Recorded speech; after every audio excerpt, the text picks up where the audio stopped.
কাউকে মানসিক কষ্ট দিচ্ছেন, খুব যত্ন করে দিন যাতে কেউ টের না পায়। তবে নিজেকেও একটু তৈরি রাখবেন ভবিষ্যতের জন্য। যে কষ্টগুলো কাউকে দিচ্ছেন, দুনিয়াতেই তার পুরোটা না হলেও মিনিমাম 1/3 ভোগ করে যেতে হবে যে আপনাকেও। গোলাকার এই পৃথিবীতে আপনার দেয়া কষ্টগুলো ঘুরে ফিরে কিন্তু আপনার কাছেই একদিন না একদিন ফেরত আসবে।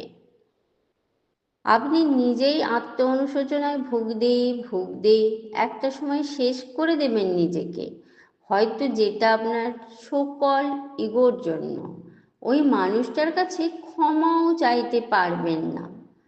সবার মনে রাখা উচিত, মানুষের দীর্ঘশ্বাস খুব খারাপ। সামনে এগোতে গেলে শেকলের মতো পা জড়িয়ে টেনে ধরে। ভালো থাকুক চারপাশের মানুষগুলো, ভালোবাসার, ঘৃণার, কাছের, দূরের সবাই ভালো থাকুক।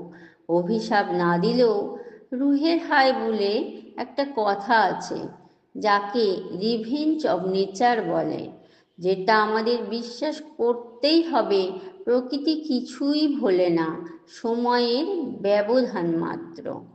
সব সময় হয়তো আমরা বুঝে উঠতে পারি না সঠিক কোন কাজের শাস্তি পাচ্ছি। কাউকে কষ্ট দিয়ে, অপমান করে, কাউকে কাঁদিয়ে, কাউকে কথা দিয়ে বেমালুম ভুলে যাই আমরা। কিন্তু প্রকৃতি ভোলে না, প্রকৃতি ক্ষমা করে না। প্রত্যেকটা মানুষ তার খারাপ কাজের শাস্তি কিছুটা না হলেও দুনিয়াতে ভোগ করে, কদিন আগে কিংবা কদিন পরে, কিন্তু শাস্তি সে পাবেই, এই আশা রাখি।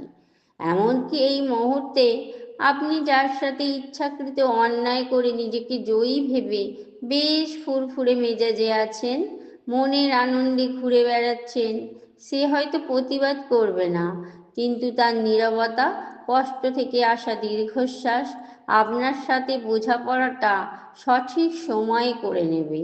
কারণ ওপরওয়ালা কাউকে ঠকান না, তিনি কারোর একার নন, তিনি সবার।